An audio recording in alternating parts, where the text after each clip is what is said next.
¿Qué tal? Qué gusto saludarle. Para México Prioridad, nuevamente aquí transmitiendo desde Barcelona, España, en la zona de Paseo de Gracia, que vaya que sí es simbólica esta zona, y ahora acompañado por un talento fuera de serie como es Fernando Gómez Hernández. Él es periodista, es escritor, colabora con diferentes medios de comunicación de los más prestigiados aquí en España, y a quien saludo y agradezco esta generosidad. Fernando, ¿cómo estás? Muy bien, estoy muy contento de estar contigo, que podamos pasar un ratito charlando directamente cara a cara con la gente que nos esté escuchando y viendo desde México. Y entonces siempre es una maravilla estas combinaciones de estas charlas. Ahora, tú estás más que acostumbrado a esto porque además haces algo que es de lo más difícil, que es televisión. Sí, bueno, televisión y radio y bueno, el otro día, ayer mismo, ahora que estamos aquí, emitieron en la segunda cadena española pues un momento en que salía yo en el cementerio de Poblenou. Entonces, sí, tengo la costumbre, pero uno no se acostumbra nunca a nada. Es como cuando vas a dar conferencias, siempre estás nervioso. Siempre estás nervioso antes de darla, siempre piensas que algo puede salir mal y entonces, si uno tiene responsabilidad, intenta hacerlo. Esa es la clave. Yo creo que si uno es profesional en lo que hace, sí, los nervios son inevitables hasta que uno se va asentando. Exacto. En la medida que va transcurriendo el evento y después ya tranquilo, sin problema. Sí, es el mirar al público, al mirar a la gente, a ver cómo reacciona, cómo tienes que cambiar tu discurso también, porque a veces lo empiezas de una manera demasiado rimbombante, pensando de que tienes que entrar así y ves que no, que son mucho más cercanos y tienes que cambiar tu discurso y en radio pasa pues 3/4 de lo mismo. Yo hago colaboraciones en radio, en Onda Cero, sobre todo en Madrid Sur, cada 15 días y entonces ahí también disfruto porque la radio es uno de los medios más bonitos que existen. Por la magia que tiene. La magia que tiene, sí. Claro. Y además una generación como la mía, yo ando por los 70, yo lo compré en 69, una generación, sobre todo en España, como la mía, que vivíamos mucho de cara a la radio. Nos la poníamos, como yo hasta muy tarde no conocí la televisión, pues entonces la radio me daba imágenes. Entonces la radio, las telenovelas que daban, entonces yo tenía que imaginarlas y eso abre mucho la mente. Hablabas completamente de acuerdo, Fernando. Hablabas hace un momento de cementerios y pareciera que viste mi guión porque es un punto muy específico que tengo que tocar contigo. ¿Por qué esta atracción por los cementerios como base de una novela, además exitosísima, por las cárceles también? O sea, y manicomios, hay que contar también, o sea, que son tres zonas oscuras que parece que la gente ha tenido miedo a acercarse a ellas cuando son muy atractivas y te permiten una cosa muy, muy importante, que es buscar historias. En cualquiera de esos sitios, en una cárcel, en un manicomio o en un cementerio, vas a encontrar cientos de historias. De todo tipo, desde amor hasta odio, hasta la locura puesta por parte de otros para declararte loco y poder recibir la herencia. Entonces hay muchas historias. Entonces tengo esa diríamos, tetralogía que está formada por La Vuelta al Mundo en 80 cementerios, El mundo a través de sus cárceles, Vuelta al Mundo a través de sus manicomios y Amores Eternos. Fernando, cárceles y cementerios muy puntualmente, en general tenemos como sociedad la idea de que nos van a ofrecer historias sórdidas, historias tétricas. No.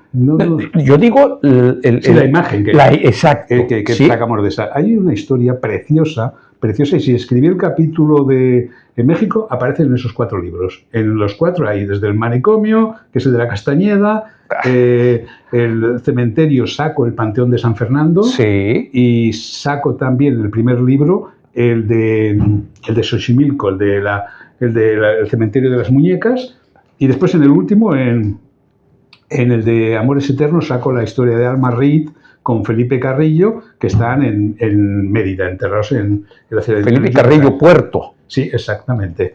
Entonces son esas. Pero te decía empezaba a contarte lo de cárceles, porque Yo no tenía intención de poner muchas cárceles, pero apareció la de Lecumberri, pero el Palacio Negro de Lecumberri. Sí, ya el nombre es atractivo, atractivo dentro de la negrura, pero no es, por lo que dentro sí que se hicieron barbaridades, también hay que reconocer, pero tiene un personaje maravilloso, que es Jesús García, de segundo apellido, Jesús Sánchez García, que es un personaje que es una especie de Cyrano de Bergerac que escribía cartas desde la cárcel hacia chicas, entonces las acababa juntando con otros presos. Él era homosexual, pero escribía, y al final la gente le pagaba porque escribía cartas, las mandaba perfumadas y le pagaban como más. Si fueran de esa persona, como si fueran de su autoría. Exacto, entonces mucha gente se casó.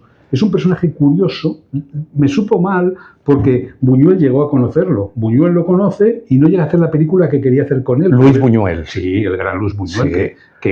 Un genio de la cinematografía. El genio. Para mí es el número uno. El número uno para ti. Sí, para mí. Y sobre todo las películas de la etapa mexicana. Sí. La etapa mexicana, Los Olvidados, es impresionante, pero es que... Los años 60, 50, 60... Claro. Oye, yo te lo estoy diciendo y siento la emoción a flor de piel, Claro, sí. Porque además nos refleja en una realidad que a muchos mexicanos molesta, Sí. Pero no se puede negar que eso existía. Bueno, así es. Bueno, el gobierno intentó ocultar Los Olvidados. Sí. Los Olvidados es una crítica mundial, ya no es porque pase en México, sino que es para todos los países del mundo esa clase que totalmente apartada, que casi se tiene que tirar al delito porque es que no tiene otro tipo de otra opción. Sí. Pero es que tiene él o Archibaldo de la Cruz, es que tiene unas películas tan impresionantes en el periodo mexicano, que son impresionantes. A mí es un periodo que me encanta. A mí me encanta todo Buñuel, entonces no soy objetivo, pero que en el periodo mexicano tiene una adaptación de Cumbres Borrascosas que es mucho mejor de todas las que han podido hacer, que era Abismos de Pasión, que la hacía Jorge Mistral. Sí. Entonces es un tipo de cine que nos acercó mucho. Era una época que estábamos muy unidos España. Mucho más vinculados de lo que desafortunadamente muchísimo ahora nuestros gobiernos han pretendido. Sí. Pero es que, claro, es la incultura. Es la incultura las que nos hace enfrentarnos unos con otros. Entonces, en aquel tiempo, ¿qué intercambio hubo? Un intercambio cultural de cualquier manera. Cogemos dos de las mejores actrices que ha tenido España o que han hecho películas en España y eran mexicanas, que son la grandísima María Félix y la grandísima Silvia Pinal. Ya solo con eso. Dolores del Río también. Lo que pasa es que Dolores del Río... Un poco después, y aquí no tuvo el impacto que sí tuvieron. Exacto. Tuvo impacto porque salió en Hollywood o salió en Estados Unidos, pero no el impacto directo de María Bonita. Sí, no. Oye, y Agustín Lara, claro, y él estaba muy lejos de la belleza.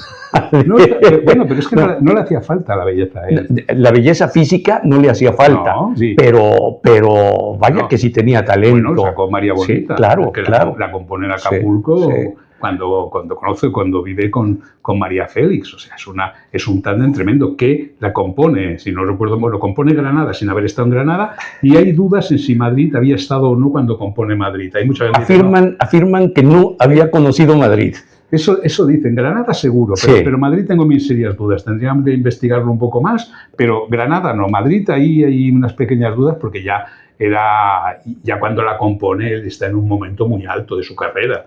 Entonces, y María Félix era una enamorada de España y de Madrid en particular. Y de Agustín Lara. De Agustín Lara, claro. Era esa persona en que dices, bueno, soy la mujer más guapa del mundo y no necesito al hombre más guapo del mundo. Conmigo tienes más que suficiente. Exacto, entonces es un personaje realmente...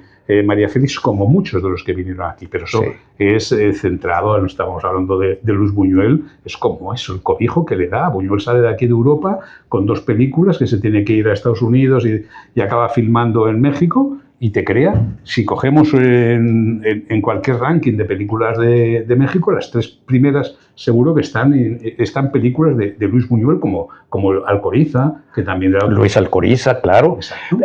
Fernando, estás hablando muy específicamente del tema cinematográfico, pero en muchísimos ámbitos México ha sido la plataforma que ha catapultado a muchos talentos españoles Sí. y que de ahí de México se han vuelto figuras mundiales. Sí, hombre, pero es que, claro, México era un salto importantísimo porque era cruzar el Atlántico, era llegar a una tierra nueva que tenían que partir de cero y era la cercanía con ese cine de Hollywood que parece que envidiaban o todo el mundo deseaba cuando después se demostró que el cine lo podían hacer bien en cualquier lado del mundo. Pero es que fue también, México fue refugio de la guerra civil.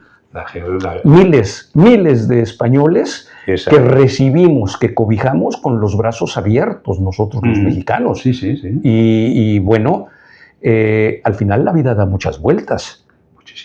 Muchísimas. El que antes es rico puede ser pobre y el que es pobre puede ser rico. Entonces, al final todos nos necesitamos. Y además que no son culturas tan diferentes. La cultura mexicana y la española no es diferente, hay una serie de puntos, muchos puntos en común, aunque hay otros que no es que nos diferencien, pero que son diferentes. Es que los trópicos es diferente a lo que puede ser otro tipo de país. Europa es diferente en según qué cosas con América, pero hay muchas más cosas que nos unen que las que nos separan. Finalmente, el mestizaje que nos une es grandioso mestizaje. Es único. El gracioso mestizaje. Sí. ¿Cómo han funcionado los países? Los países han funcionado en relación a eso, en relación al mestizaje, en relación a unir culturas.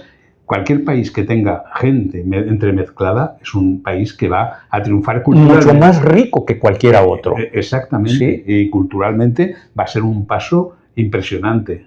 Entonces, pues claro, los españoles, o al menos alguna parte de españoles, comprendemos la cultura mexicana, como también en México conoce nuestra cultura y la aprecian.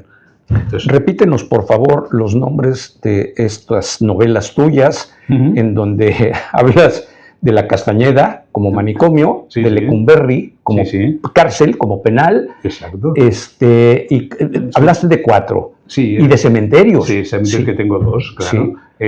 Los cementerios es la vuelta al mundo en 80 cementerios. ¿Por qué cojo ese nombre? Por Verne, Julio Verne, porque todos de pequeños era el libro de aventuras que leíamos a Julio Verne y eso nos abre puertas. Entonces, la vuelta al mundo en 80 cementerios nace en la ciudad de Amiens, que es donde está enterrado Julio Verne. Cuento cómo es la tumba de Julio Verne, que siempre yo que hablo de ella, digo que la gente coja y la mire en Google o en alguna de esas buscadores. Sí, pero en YouTube vas a encontrar, sin duda. Sí. Entonces, que la busquen porque es preciosa, es simbólica, es una tumba muy simbólica. Después tengo El mundo a través de sus cárceles, que es una vuelta también similar a la primera, a lo de los manicomios, a lo de los cementerios, pero visitando cárceles.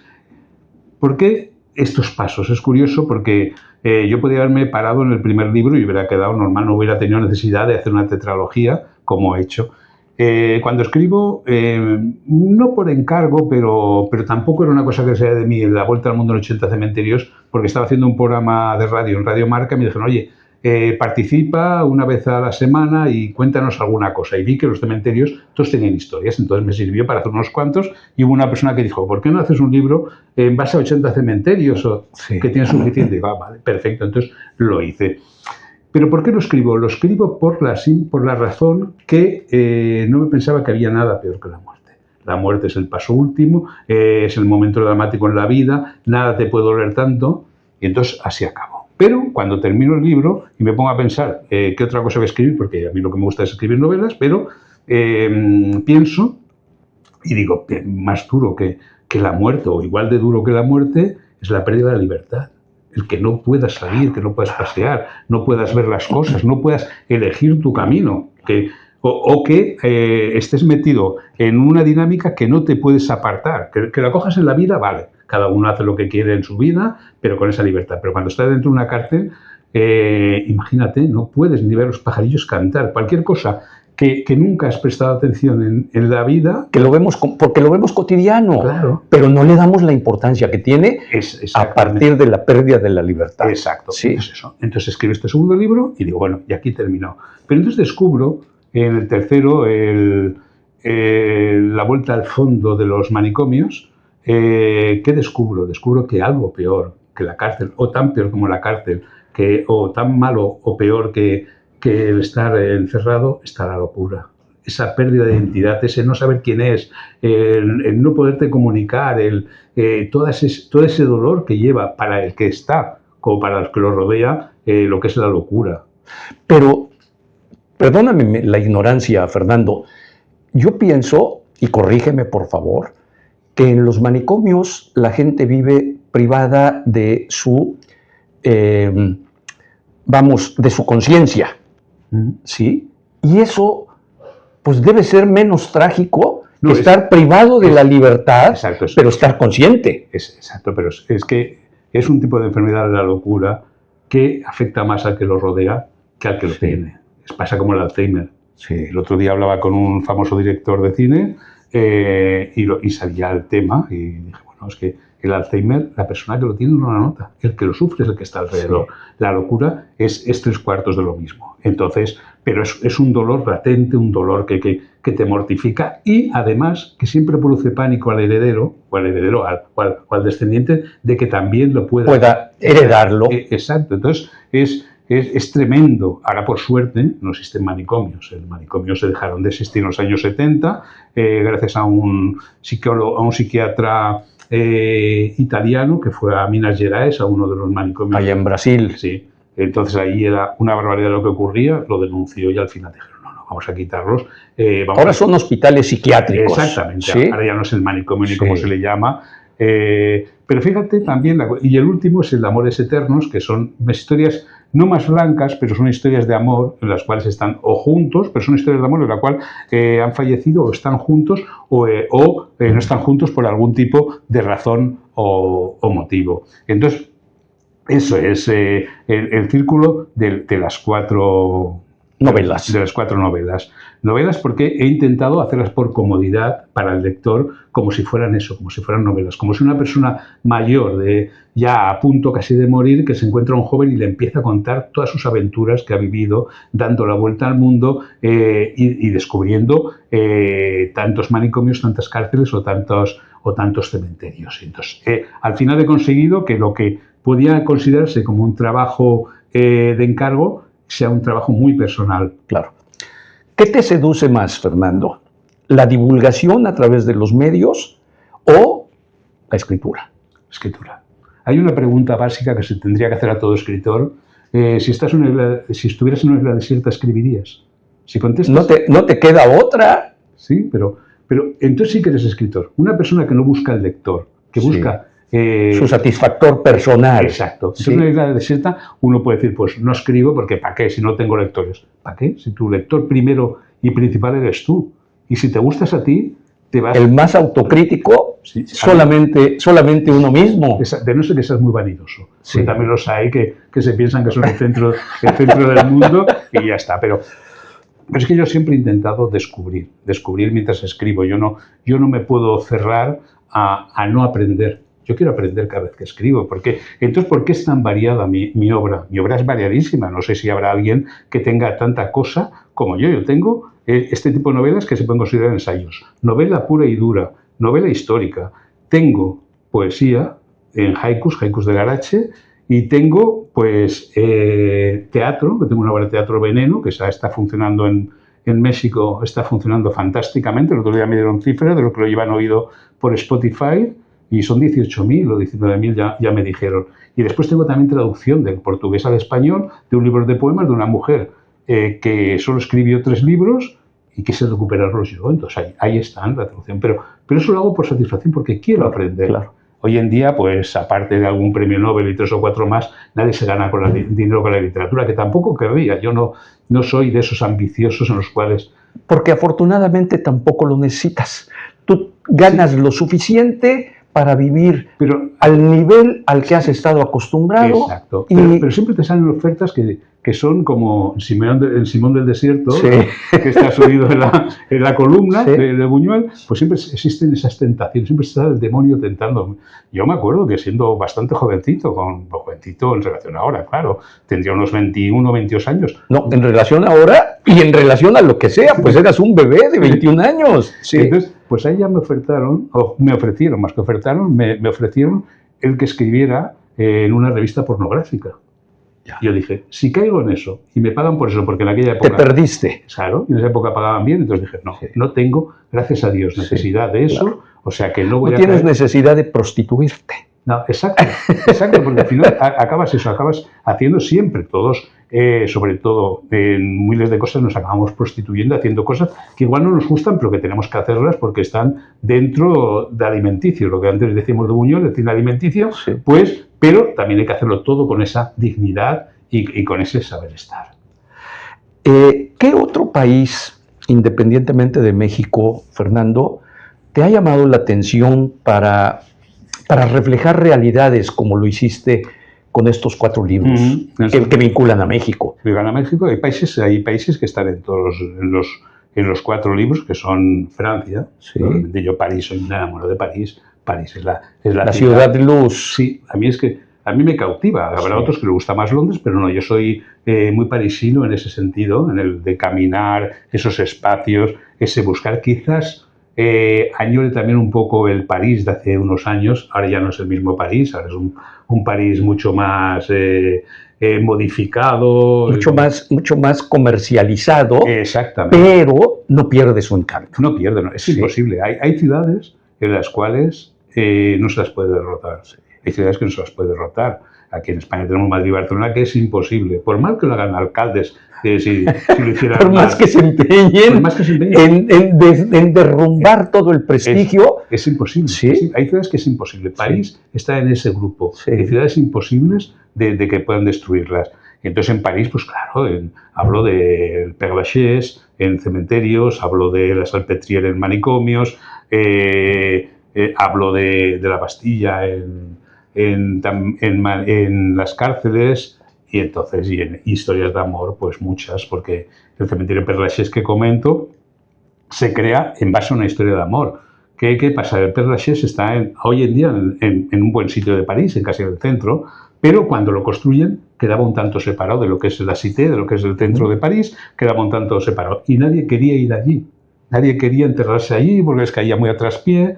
Entonces, ¿qué decidieron? Decidieron, bueno, vamos a buscar un reclamo. Y estamos hablando de 1850 o 1860. ¿Y qué hacen? Pues buscan dos personajes que son Abelardo y Eloísa, que es una historia de amor fantástica, es la gran historia de amor cortés de la historia de la Edad Media, y los entierran allí, buscan los dos cadáveres, los unifican allí, y entonces la gente, por estar enterrados junto a Abelardo y Eloísa, empezaron a irse. Abelardo y Eloísa, sin quererlo, fueron lo que puso de moda el cementerio. Porque el cementerio, hay mucho marketing entre los cementerios. Si uno va al cementerio de Viena, que es muy bonito, que sale en la película El tercer hombre, que es el final, la gran recta final, ¿qué pasa en el cementerio de Viena? En el cementerio de Viena tampoco nadie quería ir también, pero vino una mente clara que dijo, vamos a buscar huesos de compositores. Y entonces empezaron a buscar Beethoven, Schubert, empezaron a buscar todos, los pusieron ahí. Y ahora todo el mundo quiere quedar ahí. E incluso mintieron, porque hay un lugar donde dice que está enterrado Mozart y no está enterrado porque Mozart se tiró a una fosa común y nadie sabe ni cuándo se tiró. ¿Dónde quedó? Exacto. Pero que esos libros te permiten todo eso, te permiten el indagar, el buscar historias, el querer contar la historia. Los que somos gente de nuestra generación o de mi generación, nos contábamos muchas historias. Cuando llegamos al recreo, pues jugabas, pero cuando estabas cansado te empezabas a contar la película, porque muchos no habían ido a verla. Hoy en día la ven todos la película. Y además, en aquel entonces, cuando éramos jóvenes, que ya tiene unas pocas de temporadas de lluvias, cuando éramos jóvenes, pues obviamente el cine no tenía, los medios de comunicación en general no tenían ni soñando la facilidad que ahora tienen. Hombre, desde luego. El cine es el que más... Porque el otro día estaba viendo la cantidad de salas que había en todos los países del mundo en los años 60, 70. Era una barbaridad.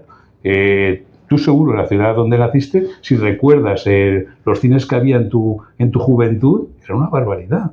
En Barcelona no sé cuántos tendríamos muchísimos, y ahora se han quedado reducidos a nada. Paseo de Gracia, pues ya habría 4 o 5 en el propio Paseo de Gracia. ¿Y ya no hay? No hay. Sí. Entonces, claro, eran programas dobles. Sí, claro. Entonces, te metía, cuando el padre venía de trabajar, pues como estabas dentro con la madre cuando eras pequeño, pues venían allí, se sentaban, veían película, la volvías a ver entera. Entonces había una cultura de cine y por eso hay una generación en que cuando escribimos, ¿qué nos ocurre? Que tenemos, no querencia, pero tenemos ese estilo cinematográfico, rápido, el estilo directo de que la gente... Querencia no, pero tendencia sí. Sí, exactamente. ¿Sí? Exactamente. Entonces nos ha quedado eso, nos ha quedado que hoy en día cuando convertimos en sencillo lo que antes era complicado. Sí. A mí me han llegado a decir, bueno, a ti no comprendemos tu manera de escribir porque es tan sencilla, dice, cuando es lo difícil. Hacer las cosas sencillas claro. es lo difícil. Lo que pasa es que en la literatura a veces queda ceñida al país donde se escribe. Por suerte mis libros están en Planeta Libros de México, bueno, en toda Sudamérica, aparecen, pero no están en papel físico por el precio, porque claro... Allá en México, por lo pronto, desconozco sí. lo demás en América Latina, pero en México son costosos los libros, ¿eh? Sí. Y entonces está en ebook. Eso claro. Sí, cuando entras en Planeta Libros pueden comprar por ebook en México. Claro. Entonces también esto tendría que servir para estar más cercanos todos, pero hoy en día yo puedo hablar del mercado español de libros. 90.000 al año. 90.000 al año libros se editan en España al año. Sí, es una barbaridad. Es una barbaridad, sí. 300 al día me parece, sí. Así salía el cálculo, no quiero dividir ni nada, pero me parece que salen unos 300 o algo así, que es una barbaridad, sí, claro. que no los vas a leer. Y a medida que van pasando los años, y seguramente te pasará a ti también, ya vas recurriendo a lo anterior. Ya no, la novedad ya no te importa porque sabes que ya la has leído. Ahora muchos libros... Y porque además esa novedad pasará de moda rapidísimo. Muchísimo, porque, sí. Pues que además ya todos los libros los hemos leído, todas las películas las hemos visto. Otra cosa es el toque personal que pongan las adaptaciones que se hacen. Sí, y la misma idea... Bueno, pero el amor es inmutable. El amor que salga en las películas es inmutable ahora o cuando sea. Por eso ves tantas cosas. Cuando has visto mucho cine o has leído mucho, encuentras, o has escuchado mucha música, encuentras sonidos o frases o visualizaciones que te recuerdan... Que se emitieron 50 años atrás. Sí. Y hay cosas, pues yo el otro, bueno, no hace mucho, estaba oyendo una música de un compositor español, ¡oh, qué maravilla! Todos lo ponían por las nubes y acaba diciendo, pero si es la misma que cantaba Luis Mariano, Acapulco, una canción que se llama Acapulco, pues hay una canción de los últimos 10 años, me parece, que tuvo mucho éxito en España, que es el mismo sonido, la misma música, nota por nota. Después dicen, no, es que hay alguna nota que ha cambiado, pero no es que seguramente que él la haya hecho, porque es que la música es finita. Eso no sabía yo, la música, hay un momento en que ya no se va a poder hacer nada nuevo porque se habrán usado todas las notas. Será de aquí a cientos de años, serán con miles de composiciones. Es como la literatura, habrá un momento en el cual la palabra será casi imposible, pero que sea igual que lo que se escribió, idéntico, pero la idea sí que es igual. Hay muchos libros tan parecidos. A ver, tenemos un gran libro, una obra maestra, que es la de Amor en tiempos de cólera, es Madame Bovary. Es que es lo mismo, es que dices, bueno, es que ha cambiado algo, no, es lo mismo. Otra cosa es el tratamiento que se le da, claro. La forma en que la escribe, la calidad, bueno, la calidad los dos la tenían, indudablemente. Pero en esencia es lo mismo. En esencia es lo mismo. A veces repetimos muchas cosas actualizadas. Sí. Fernando, ¿tú te propusiste abarcar como escritor prácticamente todos los géneros? Sí. ¿Tú te lo propusiste o se te fue dando? Se va dando, toda la vida se va dando. Solo yo me propuse una cosa que es no escribir antes de los 50 años. Yo quería tener vivencias, quería vivir la vida, quería reunir un pozo cultural y humano de 50 años de mi vida y después, a partir de entonces, decir, bueno, lo saco todo. Porque a partir de los 50 estás repitiendo ya cosas que has hecho en la juventud. Entonces, a los 50 años es cuando escribo y cuando empiezo a sacar los libros, porque a mí no me ocurre la página en blanco. La gente dice, ay, la página en blanco. Yo no lo tengo. Y ahora seguramente vamos a ver aquí y me dice, bueno, créame una historia con estos 2 puntos. Y te la escribo y no tengo eso, ay, Dios, ¿qué voy a poner? Quizás porque tampoco busco la inmortalidad. Bueno, hay algunos que quieren escribir la obra. Pero sin buscarla la estás consiguiendo. No. Pero pasa al principio, cuando escribes el primer libro, quieres escribir una obra maestra. Y te piensas, te sientas allí, te consumes de los nervios porque ves que no llega y al final, cuando te das cuenta de que si ha de venir alguna obra de mucha calidad, ya vendrá, ya será ella, que será la que marque las pautas. No vas a ser tú quien la obligue a salir. Antes comentaba lo de los 4 libros. Los 4 libros tienen una curiosidad tremenda, al menos 3 de ellos. 3 de ellos tienen una unión, eso decía, a los 50 años, pues con mi infancia. Los cementerios. ¿Qué pasaba en los cementerios? Pues que yo nací y viví hasta una edad, pues hasta de 14, 15 años, 13, estuve viviendo al lado de un cementerio.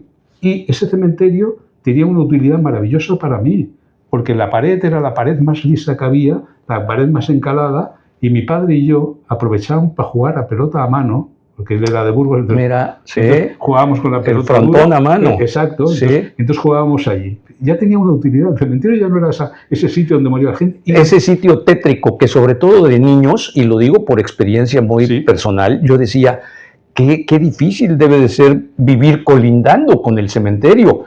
Lo pensaba yo. Sí. Y entonces, ¿qué pasaba? Que tenías eso y ese cementerio que me daba también era un refugio, era tremendo porque eso ahora es una zona muy bien de Barcelona, pero antes era el extrarradio, eran campos y entonces todos los delincuentes, cuando los perseguía la policía, iban para ahí, se refugiaban en el cementerio. Sí, entonces, sí. esas 2 ideas que no plasman en ningún libro, sobre todo la segunda, la primera sí, la de jugar a frontón. Pero es que además daba la casualidad de que a unos 500, 600 metros, quizás o 750, estaba un manicomio. Había un manicomio. De manera que sin Sin querer, sí, volvieron. vas hilando las historias. Exactamente, y las cuento en el libro. Los finales de los 2 libros ocurren en el cementerio al lado de mi casa y en el manicomio, que era curioso porque lo tomabas como una cosa normal cuando no tenía nada normal, porque de vez en cuando, sobre todo por la noche, escuchabas un pito, pi, pi, pi, y significaba que se había escapado un loco y le estaban buscando. Y veías correr a una persona que era el loco, y un tiempo después veías 2 personas con la camisa de fuerza corriendo detrás. O sea, un chavalico de 6 años o 7 como yo, ver eso le impresiona. Impactante. Era impactante. Claro. Entonces, pues todo eso se queda ahí. Y además es curioso porque en el manicomio podías entrar a ver cine. Entonces tenían cine, entonces las personas... los enfermos. Sí, los enfermos, exacto. Iba a decir locos, pero quedaba tan mal cuando no tendría que quedar mal, no hay que ser tan políticamente correctos. Hay que decir las cosas como son. Entonces, pero eso nos va a llevar a otro punto muy interesante. Y entonces nos poníamos, la gente de la calle nos poníamos a un lado y los enfermos del por el otro. Entonces, ¿qué ocurría? Que en los momentos de amor teníamos las mismas sensaciones viendo la pantalla y los momentos de risa nos producían la misma risa. Entonces al final ya llegabas a ese punto de decir, bueno, pues no están tan locos o seguramente estoy yo tan loco como ellos. O hay sentimientos que son universales. Exactamente. ¿Sí? Y no hay forma de poderlos quitar de encima de las personas porque están ahí y los viven tanto unos como otros, los enfermos como los sanos. Fernando, me llama mucho la atención y te pregunto, ¿sabes de algún otro escritor que haya decidido, como tú, esperar, en el caso tuyo, 50 años para empezar a escribir porque querías acumular estas experiencias para después plasmarlas en el papel? Sí. Pero te pregunto, ¿sabes de algún otro escritor que haya tenido esa misma visión? Lo que pasa es que ahora no recuerdo los nombres. Ha habido varios. A veces porque hizo la casualidad de que empezaron a los 50 años. Sería intentar recordarlo con fuerza y lo sacaría porque ¿qué pasa en la novela? En la novela y el ensayo es un arte tardío. Igual que la poesía es casi imposible que una persona a partir de los 30 y tantos años pueda hacer poesía buena, porque si cogemos a todos Baudelaire, Paul Verlaine, todo el mundo, o Rimbaud, ¿qué pasa? Pues hicieron antes de los 20 y tantos años. A los 20 y tantos años estaban haciendo obras maestras. Y escritores muchísimos, de no ser que trabajasen en periodismo, empezaron bastante tarde, pero porque fueron acumulando experiencias, porque es lo que se tiene que hacer en la vida. Tienes que acumular para después transmitir. Claro. Es la gran enseñanza que nos dejaban sobre todo aquellos poblados que veíamos o que oíamos de ellos, en los cuales la persona mayor era el sabio. Ahora hemos perdido la figura de la persona mayor como sabio, como persona que te da un poco la idea de decir, bueno, yo ya me equivoqué en esto. No te equivoques tú, aprovecha mi experiencia. Exacto. Pero ahora se ha perdido hasta el mínimo respeto a la gente ya de mi edad, porque yo tengo más años que tú. Pero es que ya solo lo ves. A ver, hubiera sido impensable en mi juventud no levantarme en un autobús para que se siente una persona mayor. Sí. Ahora es al revés. Se tiene que levantar a la persona mayor para que se siente. ¿Que va a cambiar? No lo sé. Es que a veces, no, es que esto es cíclico. Yo no sé ya hasta dónde llega eso cíclico que me dicen. Yo no lo veo tan claro como que volvamos otra vez a ese que la educación esté por encima de tantas cosas. Porque cuando uno era educado también se convertía en culto y se volvía en inteligente. Otra cosa es que no tuvieras estudios, que no fueras una persona en la cual pues había podido ir a los sitios. Y entonces por eso te encuentras esa cultura en según qué personas de sitios apartados que dicen, bueno, pero si este hombre me siento al lado de él y es un sabio. Y es un sabio. Sí, porque tiene educación, la educación que se imparte a través del ejemplo en la casa de familia. Claro.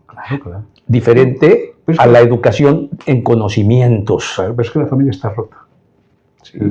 La idea de familia está rota, ya no existe. Entonces ya esa estructura de una persona enseña a la otra y a la otra y todos.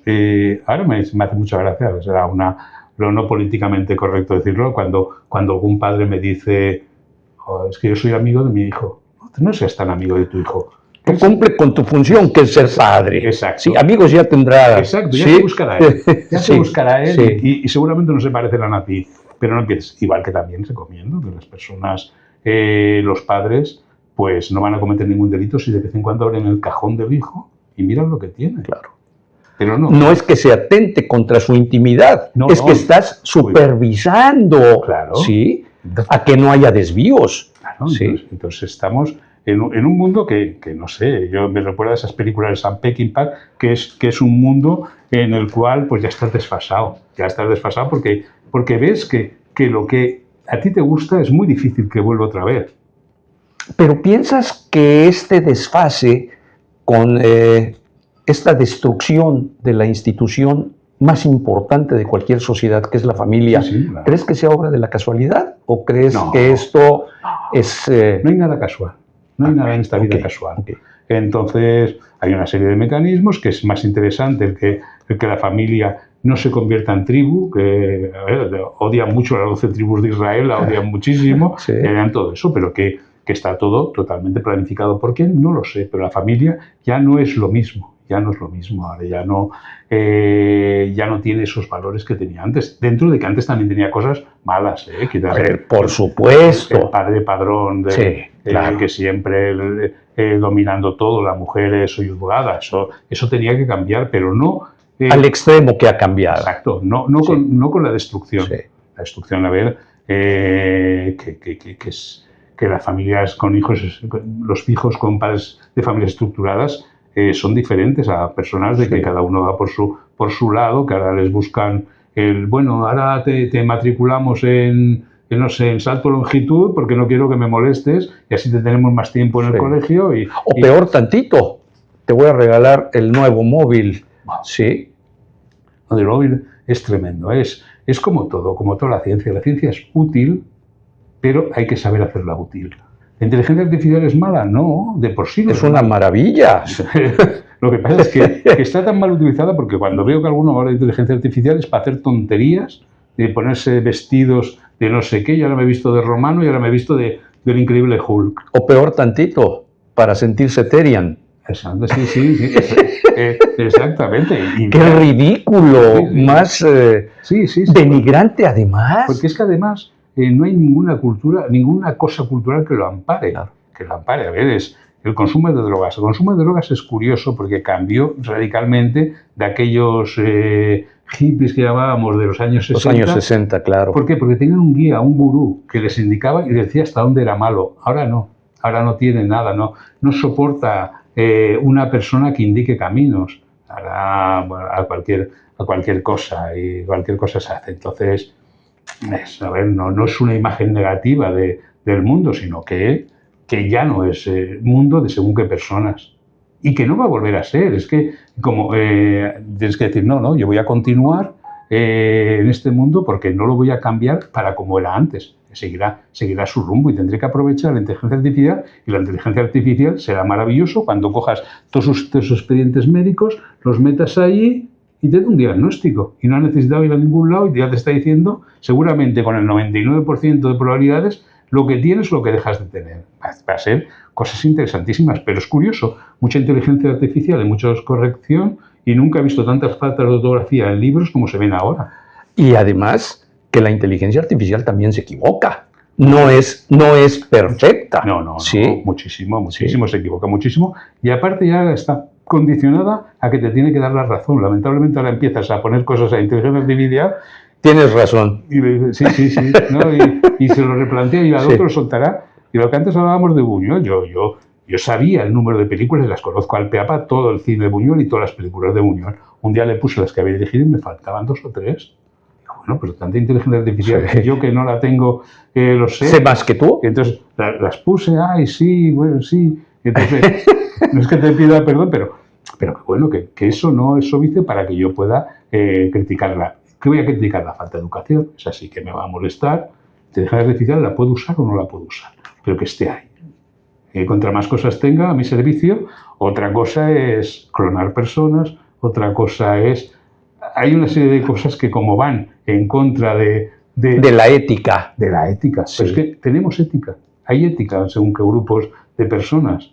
No, porque además todo el mundo se piensa, es muy diferente la ética de uno y la de otro. Parece que algunos se escudan en la ética. Si preguntas a un criminal, su ética es decir, bueno, ¿y por qué no puede hacer? O un pederasta te dirá, bueno... No estoy haciendo nada malo. No, ¿por qué no? Porque estoy disfrutando. Es el terminar, hasta dónde llega tu libertad. Claro. El tener claro hasta dónde llega y que mi libertad no tiene que continuar fastidiándote a ti o a tu libertad. O sea que, y a veces, lo que se decía, convertimos la libertad en libertinaje, que siempre es una palabra que por sonido se parece, pero que son completamente diferentes. Absolutamente. Fernando, me llama mucho la atención estas colaboraciones que haces muy especialmente para la televisión, y más me llama las que haces con Iker Jiménez. Sí, bueno, con él he hecho colaboraciones 8 o 9 o más, quizás. Entonces... Por la temática que él maneja, aunque abarca de todo, ¿eh? Sí, abarca de todo, y yo estoy en ese de todo, porque, a ver, hay una cosa, yo me llamarán escéptico, lo que quieran, pero a mí me cuesta mucho creer en ovnis, muchísimo. Si no vedo, no creo. Entonces, como Santo Tomás. Entonces, a mí me ocurre eso, pero que lo mío son historias, pero de la historia. O sea, son hechos irrefutables. Irrefutables, y historias que no se conocían. Tenemos una apartada de una señora que escribió un montón de cartas, una monja, que esa es otra no sé cuándo, estaba en archivo. Pero es que no hace mucho sacamos el Gran Toresky. El Gran Toresky era la primera persona que tuvo un programa de radio en España que fue un éxito total, que era un ventríloco, entonces hablaba con un muñequito, y antes de la Guerra Civil, pues la gente lo escuchaba muchísimo por la radio. Era un personaje que ya nadie conocía, lo hemos descubierto. Saqué a la luz el librero asesino de Barcelona, la persona que compraba libros y los mataba para recuperarlos porque le daba pena haberlos vendido. El caso que me costó más, el de Verdaguer exorcista, del poeta Verdaguer, porque me costó sobre todo encontrar un religioso que hablase de él. Porque como tuvo años de exorcista, y son demostrados hechos, porque además él escribió 4 libros sobre eso, de lo que ocurría en las sesiones espiritistas. Entonces, ahí estaba. Y como eso, pues todo. Pero son historias, no son ni divagaciones, ni filosofía del 3 al 4. Y con el misterio totalmente controlado, porque el misterio, todo es misterioso. Como decía Picasso, lo más sorprendente es que yo, con lo dulce que soy, me meta en una bañera y no me derrita, pues entonces todo es misterioso. De acuerdo a esto, tú crees en la figura demoníaca, pero no crees en los ovnis. A ver, es muy diferente. No, ya lo sé, son cosas muy diferentes, pero que finalmente tienen... son para debatirse ambos fenómenos. El demonio como figura espectral o como figura que está enfrentándose a nosotros, como figura física no lo veo. Yo veo que el demonio lo tenemos dentro y es el que lucha con nosotros y el que nos hace tener conciencia. Es nuestro lado oscuro. Exactamente, ¿Sí? pero está en nosotros. Sí. No tengo que buscar por ahí, mirar a ver si veo una lucecita y me puedo imaginar que es un ovni. Pero entonces, ¿cómo explicas los exorcismos ¿Sí? cuando se supone que ese ente se ha apoderado de ti? Muchas ¿O veces, no? Muchas veces es sugestión. Es sugestión. Entonces ahí está. Yo me puedo pensar que estoy pues dominado por el demonio y viene una persona que conoce eso y me lo saca, pero no porque el demonio se me haya poseído. Es muy diferente a lo que decíamos de los ovnis. ¿Qué pasa con el ovni? El ovni, pues igual sí existen, pero yo cojo... Te resistes a... Me resisto, pero ya no científicamente, sino por unos hechos bastante ridículos. Si yo voy a Suecia, me encuentro un señor de 1,90 m, en rubio, con la piel blanca, y si voy a Senegal, me encuentro un señor... Claro, de 1,30 ¿sí? No se parecen en nada y estamos hablando de la misma especie. De la misma especie y de una distancia de kilómetros mínima, claro, comparado con todas las galaxias de donde vienen estas personas. Si a mí me dices, la vida extraterrestre es una partícula, es otra cosa, yo no me los puedo imaginar como ET, no me los puedo imaginar que tan parecidos a nosotros. A ver, que sean, pues no sé, unos reflejos de algo, no sé, pero que se me parezcan a mí estando tan lejos, me resulta muy difícil, muy difícil. Pero bueno, pues eso son... Tiene mucha lógica tu planteamiento. Sí, claro, bueno, creo que todas las cosas tienen lógica. Seguramente ellos me lo contarían y lo van a tener. Yo conozco gente de una inteligencia muy grande que creen muchísimo en eso. Creen muchísimo y tampoco puedo dudarlo porque para mí me ofrecen garantías.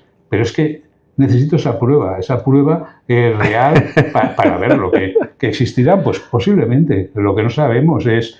Pero ahora estamos creyendo en ovnis y no creyéndonos en Dios. Dices, bueno, pues jugamos con lo mismo. Dices, si tú no crees en Dios, ¿por qué voy a creer yo en los ovnis? O al revés. Fernando, sé de lo complicado de tu agenda y lamentablemente tenemos ya poco tiempo. ¿Sí? Voy a terminar por lo que debía haber empezado. Vaya, pues entonces no hemos avanzado. Tú naciste aquí en Barcelona. Sí. Platícanos un poco de esta etapa de tu infancia.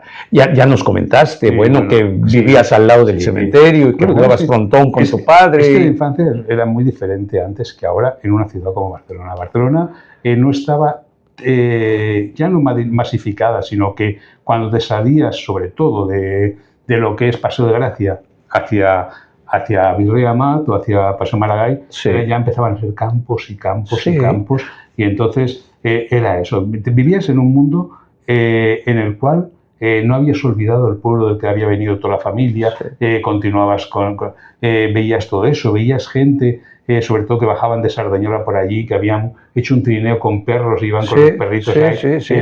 Jugábamos en la calle, porque los coches eran mínimos, no había casi coches, jugabas a fútbol, te montabas tus porterías con piedras. Con piedras, exactamente. Entonces, yo no sé, a veces, ahora me pregunto qué capacidad teníamos sin VAR de saber si había entrado en una cosa que no existía.